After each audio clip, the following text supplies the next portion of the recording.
2 years ago, when I started thinking seriously about moving overseas, I was 65 years old at the time, and I began to wonder, how in the world am I going to receive those two-factor authentication codes that the bank is always sending me in text messages, or that other apps are sending me in text messages. And it turns out that this is not an easy problem to overcome. It's actually more complicated than you can possibly imagine.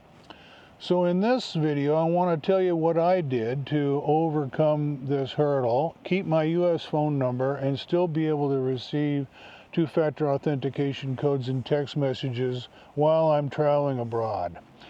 And if you go online and look at the travel forums or YouTube videos that are trying to address this problem, so many of them will tell you just use a Google Voice number. And I tried that at first. I downloaded Google Voice and set up an account and everything, and thought about porting my US number over to Google Voice. But then I found out that it probably won't work, because Google Voice is what they call VoIP, or Voice over IP. And I don't understand all the technical details, but apparently these VoIP numbers are easy for fraudsters to set up on a kind of burner phone or whatever, and use those to try to defraud banks. And so a lot of financial institutions, mine included, will not send SMS text messages with two-factor authentication codes to a VoIP number like Google Voice. And I remember setting that up, starting to set it up, and there were some other complications that steered me away from it. And at any rate, I decided that Google Voice was not going to be a viable solution for me. You can also contact your bank and try to get them to use some of these authentication apps that are out there. Like Google has an authentication app, and Microsoft has an authentication app, and there's apparently you can get banks to send push notifications to their own apps if you have them installed on your phone. But all of that seemed kind of too complicated, kind of iffy, and I thought, I still want to maintain my US number anyway, so my friends can contact me, or my former employers if they need to get a hold of me, or whatever the case might be. I don't want to change my phone number and have to send out, change my phone number with the IRS and Medicare and everybody else in the world. No, it's too complicated. So I went with Mint Mobile, which is a low-cost carrier here in the United States that allows you to use what they call Wi-Fi calling. And you can port your phone number over to Mint Mobile, keep your US phone number. Mint Mobile works over the T-Mobile networks and others here in the United States, so it works just as well as any of the main carriers or main cell providers. And the Wi-Fi feature, Wi-Fi calling feature, is the key to this whole thing, because if you set it up right, and this is the tricky part, you set it up right, you go overseas, and if you're connected to Wi-Fi with your phone, it'll act just like you're connected to a local cell tower here in the United States, and you'll be able to send and receive calls on your Mint Mobile account. And most importantly, you'll be able to receive these two-factor authentication codes through your SMS text messages. So I ported my main US phone number to Mint Mobile, and I've been using it for the last 2 years. It works perfectly here in Eastern Washington, where I'm at, and everywhere I've been in the United States, it seems to work fine, because I think it primarily works over the T-Mobile network, and they're everywhere now. There are other low-cost prepaid cellular plans that you can get in the United States, but it seemed to me that Mint Mobile was one of the more established ones, and it's widespread across the country. And they also, another key factor was that they offer very low monthly cost for their minimum plan that will let you maintain your US phone number and receive Wi-Fi calls when you're overseas. So that was important. I think it's only $5 a month or something like that. Now, the caveat is that you have to set up your Wi-Fi calling features on your Mint Mobile account before you leave the United States. And this is critical. If you try to set it up after you're overseas, it's not going to work. You have to have a physical U.S. address, because when you go onto the Mint Mobile app, or you can do it on the computer too on your Mint Mobile account, you have to set up Wi-Fi calling with Mint Mobile, and they will require a physical U.S. address. I think this is a federal requirement. I'm not exactly sure, but the idea is that they want a physical address. If you call 911 for emergency care, they want an address to know where to send the ambulance or whatever, because you won't be connected to a cell tower. They won't be able to pinpoint your location through the cell towers. So you have to have a physical U.S. address when you set this up with Mint Mobile. And then, it's easy to do. I did it in just no time at all. Then you have to go into your phone's settings and enable Wi-Fi calling for your Mint Mobile SIM card. You have to go into your settings in your phone. I think it's connections, internet and network settings. And you go down into the menus and you'll find the settings for your specific Mint Mobile SIM. And you go in there and enable Wi-Fi calling.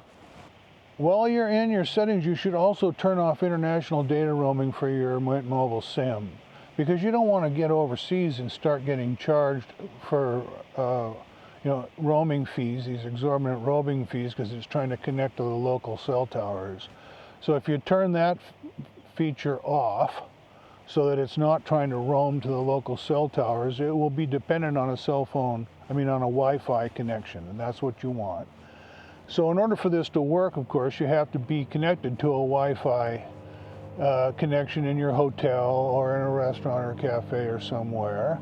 And of course, everyone is advising travelers these days to use a VPN, which will protect you from data snooping or whatever when you're on a public Wi-Fi network. Also, for this to work, you're going to need a phone that has dual SIM capabilities. Now, my old Android phone, I had a budget Android phone. It was a single SIM phone, and so I could just leave the Mint Mobile chip in there, set up for Wi-Fi calling, and go overseas and use that phone. But then I don't have an extra SIM capability to use a local SIM for local data and local calls. So that wasn't going to work. I wanted a dual SIM phone.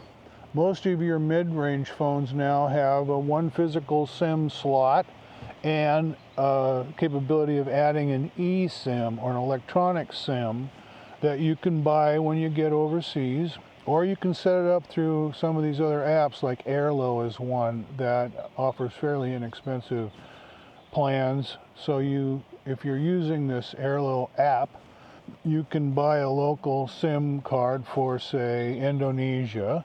And as soon as you land, you just open up the app and you're on Wi-Fi and turn it on, and away you go. So that's one option.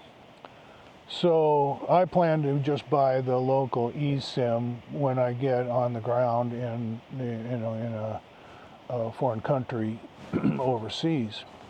Most of the flagship phones will have everything you need, but I didn't want to spend $1,000 on a flagship phone. I'm on a budget. I need a lower cost phone, so I'm looking at budget or mid-range phones. And so I'm looking at dual SIM phones. And then the other problem that I encountered is that the vast majority of lower cost phones are set up for a specific country or a specific region in the world. You have to get the unlocked phone so you can use these other SIM chips all around the world. And you need one that has the bands that you will be using when you get overseas. Bands, there's a vast array of them. There's 2G and 4G and 4G LTE and 5G now. you know, the bands differ for different regions of the world. And in the United States, for example, most of the phones that are set up for use in the United States are lacking critical bands that you will need in Southeast Asia, like band 40 is one of them. You can look in the specifications for the phone you're considering, and it'll list all the bands that you have. And if you know what bands are used primarily in the country that you're planning to visit, you can make sure that they're in that list of bands that your phone supports. Now, I looked at phone after phone after phone. This is extremely complicated because in Southeast Asia they often use band 40, and so many of the phones that I was considering didn't have band 40. So I finally found a phone that has the dual SIM capabilities and has the bands that are widely used in Southeast Asia. And my situation is more complex because I'm also planning to take this phone to Latin America, so they use different bands than they use in Southeast Asia. You need one that will cover both regions of the world.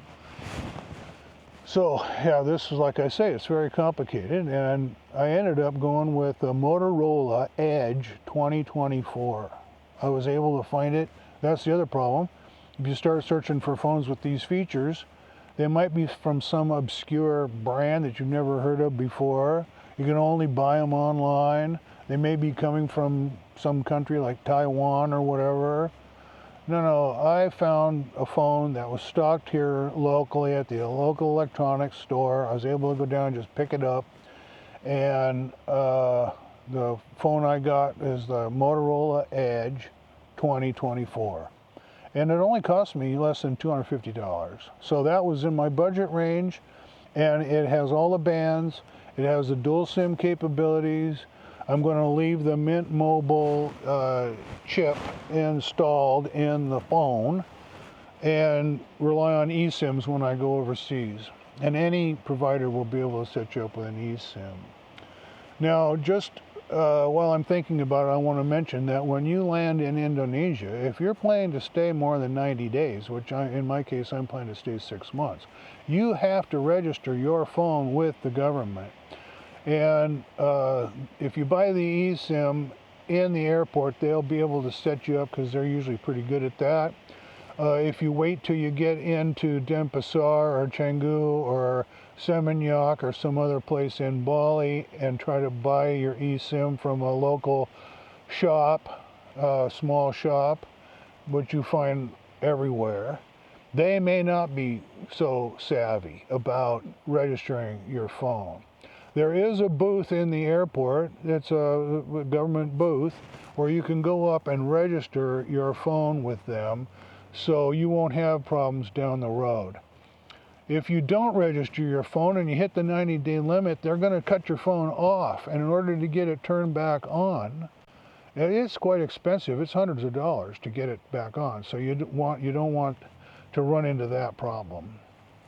So if you're going to Indonesia like I am, make sure you register the phone, pick up your eSIM. You can get it either through the Airlo app or others, or you can get it in the airport. In Indonesia, one of the big providers is Telkomsel. That's the one I'm going to use.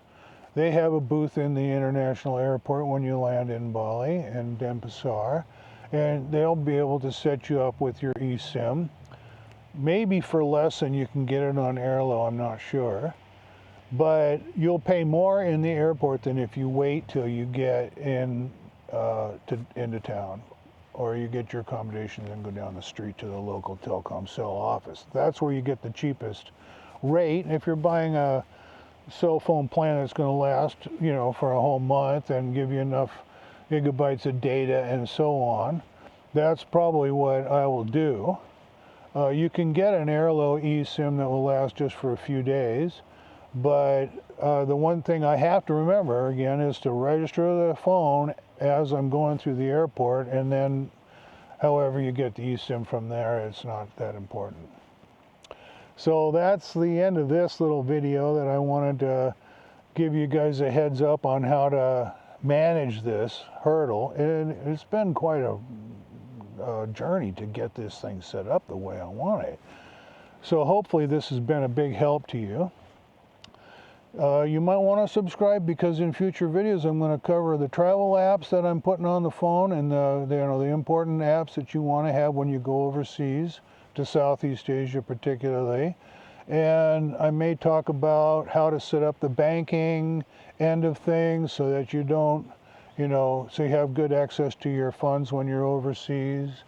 And how I've packed for the trip maybe, or might do a video on planning, destination planning, or I think one of the important videos I should do is one on retirement visas overseas, and the kind of check boxes that I've been using to filter potential overseas destinations for a long-term retirement destination. So keep looking out for new videos, and subscribe, and we'll see you next time. Bye-bye.